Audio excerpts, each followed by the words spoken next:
but the consumption globally has been growing over time. Okay. Yes. So, and how are we doing as a country? If you compare us with, you've talked about performance globally. So how are we doing as a country? As a country, we have not, we are not so good at it, but at least now we are emerging as winners in terms of some of the fruits that we are talking about. For example, like we are sixth in the whole of globally in terms of fruit of has avocado production as concerned, in terms of it, even the exporting. Others that we are trying to at least to be somewhere in terms of global is something like oranges and mangoes. Okay. Yes. So apart from the avocados, oranges and mangoes, are there other fruits that as a farmer should look into if you want to grow, and why? Yes, there is a variety of it, some of which we do propagate in our farm. There's so many varieties of the fruit that you can venture into. But in Kenya, most of those that farmers really venture into, inclusive of something like short-term, tea tomato, passion farming, strawberry, and also something like, we have exotic part like kiwi that may take a bit longer time, and also trees like pomegranate that are currently emerging as one of the best ventures a farmer can enter into. Okay. Yes. Okay. While I was doing my research, someone asked me, is banana a tree? And is it a fruit tree? Not really. We do have different categories of fruits. We call them, there's some that we call fruit trees. Then there's those fruit vines like passion and the kiwi and the rest. We do have like fruits in herbs and spices. Then we have another category, all the same, like banana. We call them, I don't know how we can just label it, but we call them tissue cassia bananas at its own type of fruits. Okay. Yes. So let's say, for example, I want to start an orchard at my farm. Yeah. What do I need to know? For example, if you are starting an orchard, there's some factors that you need to consider. One is looking at the size of the farm that you have, because it is not very economical for you to plant like few trees in your farm of a plot of 100 by 100 feet. It's better you engage in other form of a crop that is a bit intensive, like strawberry. At also the same time, if you have a bigger chunk of farm, like 10 acres, you can think of a more bigger production. For example, like mangoes, avocado, tea tomatoes. So that is one factor, the variance. The second thing is also the typography of the area. Some areas are a bit steeper, some are relatively well leveled. So for leveled, you need to engage in some of crops that you know even waterlogging will not affect them much. For those like lagged farms, those steeper areas, you need to think of a crop that is a bit less managerial, that need less managerial. Because at the same time you are looking at even the workers that are working there, the machine that you might incorporate, and all that kind of activity that need to be done to that crop. The third factor you need to also consider is the availability of the market. That I think is one of the major, because if you have a market of a certain product, then there is no limit of how much you can engage in it. So I can say those are the main factors that you need to consider, although there are other several. Several factors, okay. Yes. What's the difference between what we used when we were growing up, the indigenous fruits, and now the exotic ones? Okay, there's no much difference. It's only that the shift in the market in terms of what market needs at the current time. For example, we have grown to know, like, we have mangoes, we have avocado that we used to call them in a local language that they only benefit the dogs. But currently, they are turning to be one of the beneficial crop currently in Kenya because of its availability, its market need in terms of even global, the export part, and also here locally, how it is being consumed. We do have like the exotic crop like tea tomato. There's a huge demand in it because of nutrition value on that you can get from the fruit, but also it needs a bit higher managerial part on it for you to grow it successfully. Okay. Yes. Can we say grafting is a threat to indigenous fruit trees? I don't believe so, because grafting is just a part of improving the already existing plant. Yeah. Plus also it shortens the time that it will take for you to realize the outcome, the produce that you are aiming to get. For example, an avocado grafted, the ungrafted one can stay for 7 to 10 years for it to produce any type of fruit or output.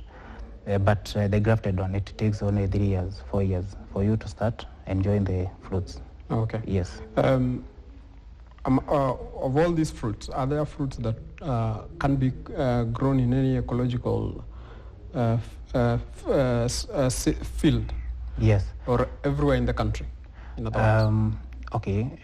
Different types of fruits grow different areas in terms of ecological areas. Like we have the highlands, those can do well in highlands, midland, and also the lowlands.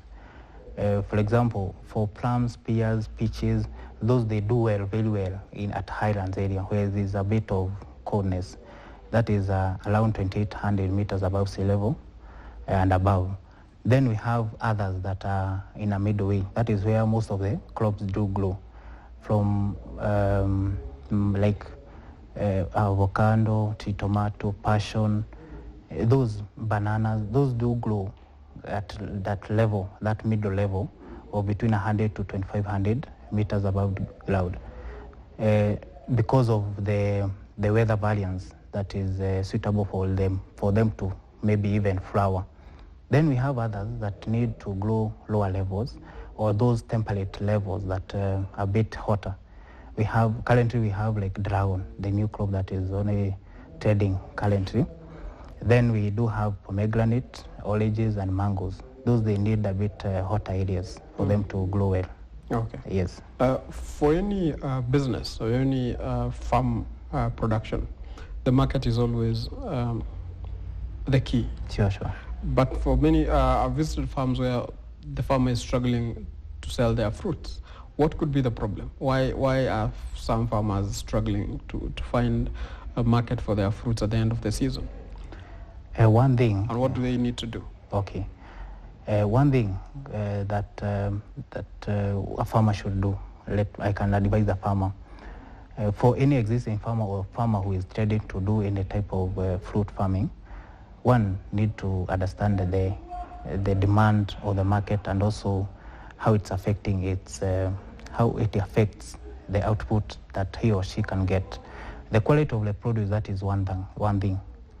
Managing it to grow to a good level and also to be a quality product, that is one major thing. For example, if a tea tomato, one can grow a piece of just few tea tomato, managing it well, and he can fetch very good prices, depending also with the color of the fruit and how the fruit itself is. So that is one factor. Then we can also check on the other side, the ecology, or the economics of the whole setup. Having few trees, like for example for Hass avocado, you can always depend with another somebody to give you, so to have like a group of fruits so that you can be able to get a good market from them. Comparison to somebody who has several acres, who can be able to fill his pickup, apeleke the market. So that is the difference. So quantity also matters in terms of how you get the market. Okay. Yes. Okay. Another thing is I've heard farmers talking about the difficulty in finding particular fruits they want to grow. Let's say, for example, you've used tree tomato. Yes. How easy is it to find these seedlings across the country? Okay. Some of the seedings, they are very easy even to propagate because it is from seeds. So it is very easy for them to be propagated. Like tree tomato, you don't need any technical knowledge. You just need to know how to get a mature fruit, because even getting the F1 seed, that is the issue for the fruit, most of the fruits. But once you are able to get the good fruits, you can be able to regenerate your plants from the seeds you get from that fruits. But others, they need a bit different environment for you to raise, like bananas, the tissue cassia bananas. You need to have a lab where you can be able to propagate them. So some of them, they are very easy to propagate you as a farmer, while the others, they need a bit technical part of it. Okay. Yeah, thank you. When we talk about regeneration or growing your own fruit, Yeah. let's say, for example, I get a fruit from a grafted, that came from a tree that was grafted. Yes. When I grow mine, do I still have to graft them? I think that's the one question that I've been asked before. If I get a seedling from a crop that had a fruit tree that had been grafted, do I still have to graft mine? Or Thank you. I don't have to? Yes, you have to graft the seedings that you got from the seeds itself. For example, let's take an example of like Hass avocado. So how we do propagate our own seedlings, we get the kienyeji plants, we feed them in the potting bag that we do have. Then that is where we get the sound from the mature plants of Hass and graft. But now you can, once you get the seeds from the grafted avocado, once you plant, you always get the kienyeji part of it. So you cannot get like the Hass. So some of the variants, variety, you have to graft so that you realize the true to type plant that you need. Okay. Yes. How long do I need to do the grafting? It depends with the crop. Like for Hass avocado, for you to get like from the seed, grafting, and also maybe being it ready for you to plant in the farm, it will take an average of about 7 to 1 year. Yes. Okay. So where do farmers get this information? Because I'm feeling most farmers always believe if you get an already grafted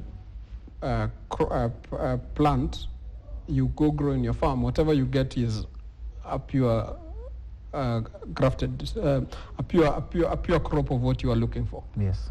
But where do they get this information that you still need to continue grafting for you to arrive at the right fruit? Okay, currently because of the information age that we are living at, mostly the information, even for us, we get it from online, because you can even easily study somebody based in America, how they are doing their business of the seed propagation. So it is very easy for you to access the information. The next information for you for confirmation, we go to the nearest authorities in agriculture department. Like you can go to Kalo, that was being called Kali. We also have the certification body like HCD and the KEFIS.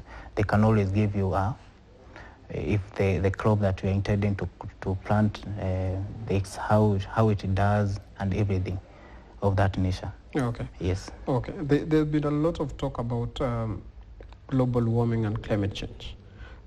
Does planting of fruit trees help in combating climate change and global warming?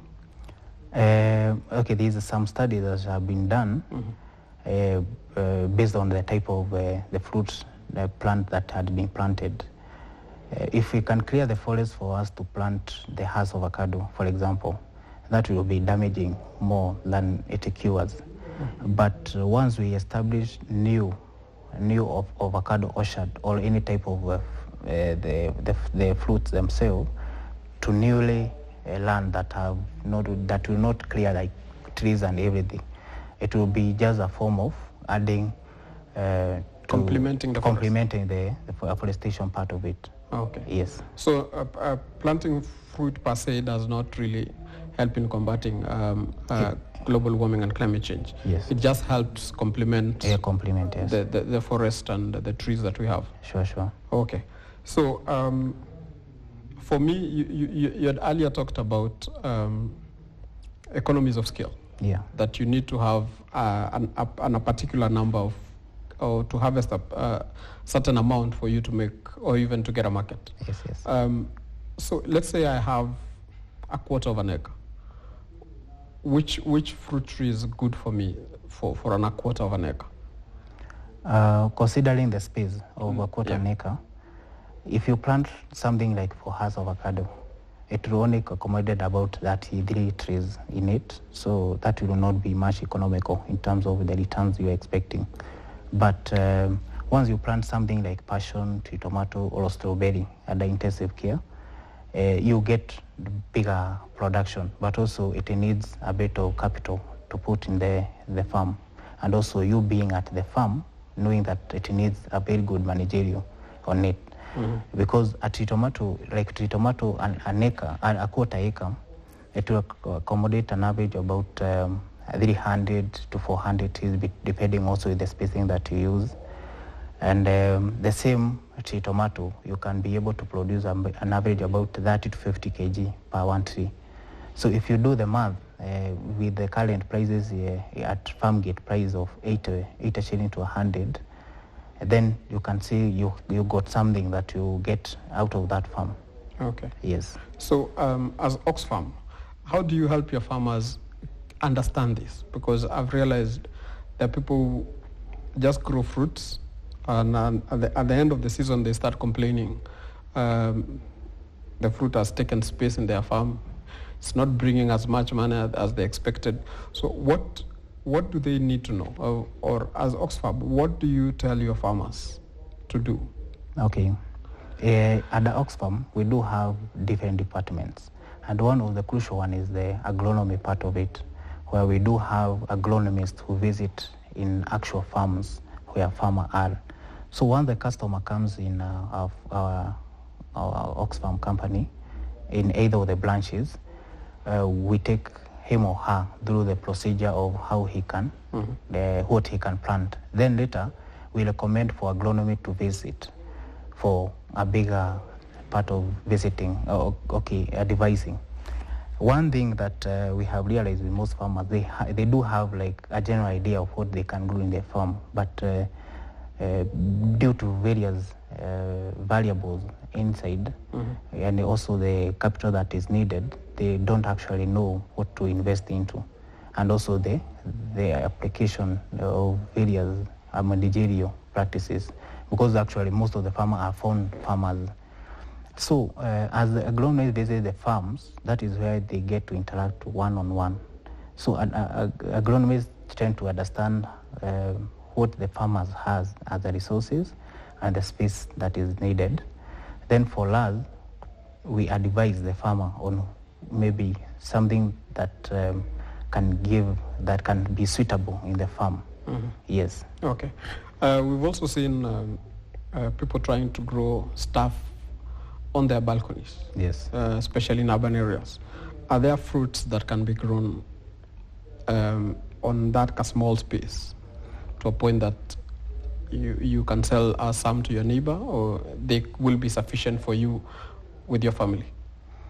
I can say if we are doing it for balcony, that is for own consumption of an extended family, because you cannot get much returns. Some of the crops that you can grow includes berries, from gooseberries, strawberries, even blueberries. You can plant in a section within your compound in pots or something of the sort. So those can even reach to a maturity where you can be harvesting frequently. Then we do have herbs that can assist you in the cooking thing. That also can be done at the balcony through the bucket farming or multi-story garden, all those sort of farming. Okay. Yes. Do fruits also provide the same nutritional value? Do all fruits provide the same nutritional value, or there are some that provide more nutrients than others? Yeah, definitely. They do have different levels of how they give the nutritional value to the consumer. Like for example, if you compare even the different varieties of the avocados, the Hass avocado is more nutritious than the other varieties. Once you come, okay, and it has its own unique nutrients that can assist somebody who is consuming it. If you give it like an apple is known to be much more nutritious and more helpful to your body than most of the other fruits. So they do have different nutritions, and some nutritions they are of more value to your body than others. Okay. Yes. So why has it as a country has taken us this long to encourage farmers, even schools, to develop orchards and help grow fruits? I believe one thing that we are lacking mostly is lack of the awareness from the schools, and also like as a government taking the initiative as that can help farmers how to grow these. We always believe that the maize, beans, those are the requirements that one need for you to be a farmer. But nowadays we are shifting to that area, seeing the more prospective way of doing a business, a farming business in a different way, like fruit farming. So if we can encourage more farmers to go in fruit farming, I think we can realize more and better returns than what we had been realizing growing the traditional crops. Okay. Yes. In terms of market, how are markets for, especially in the international market for fruits? The international market is bigger, and as a Kenyan, and as a farmer, because I'm also part of the farming system, we need also to put up system that can assist even the lowest farmer to be able to reach that level where he or she can export. By one thing, by giving them the standard that is needed for the international market, because most of the farmers, they don't know what is required. Then the other thing is the regulation that need to be put in place, because like as a country we had been banned before to export a certain, maybe for example mangoes, because of a certain pest that is existing within our system. Others we have been banned because of exporting immature fruits, like for example avocado. At least government is trying very hard to regulate the industry of avocado, and that is a very good thing, because at least now we have set timeline where it's only the time that you can harvest and no other time. Like for example, this year we only started exporting avocado March 15th. Just hold on to that point, Dixon. I'm being told we need to take a short commercial break. Sure, thank you. When we come back, we will go back to the challenges and regulations of